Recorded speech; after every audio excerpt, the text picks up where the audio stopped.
সব কলাইয়ের ডালের খদ্দের, রূপ ও ঐশ্বর্যের বশ। কি বলবো, এসব দেখছি কলাইয়ের ডালের খদ্দের। কামেরী কাঞ্চন ছাড়তে চায় না। লোকে মেয়ে মানুষের রূপে ভুলে যায়, টাকা ঐশ্বর্য দেখলে ভুলে যায়, কিন্তু ঈশ্বরের রূপ দর্শন করলে ব্রহ্মপদ তুচ্ছ হয়। রাবণকে একজন বলেছিল, তুমি সব রূপ ধরে সীতার কাছে যাও, রামরূপ ধরো না কেন?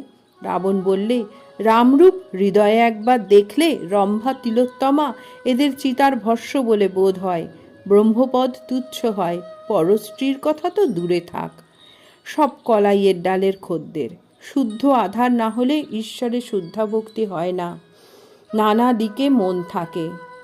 নেপালি মেয়ে ঈশ্বরের দাসী, সংসারের দাসত্ব, মনমোহনের প্রতি। তুমি রাগ করো, যাই করো।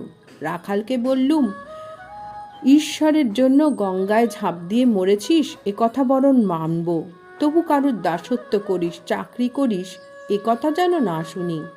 নেপালের একটি মেয়ে এসেছিল, বেশ এচরাজ বাজিয়ে গান করলে, হরিনাম গান। কেউ জিজ্ঞাসা করলে, তোমার বিবাহ হয়েছে? তা বললে, আবার কার দাসী হব? এক ভগবানের দাসী আমি। কামিনী কাঞ্চনের ভিতরে থেকে কি করে হবে? অনাসক্ত হওয়া বড় কঠিন। একদিকে মেঘের দাস, একদিকে টাকার দাস, আর একদিকে মনিবের দাস, তাদের চাকরি করতে হয়। জয় ঠাকুর।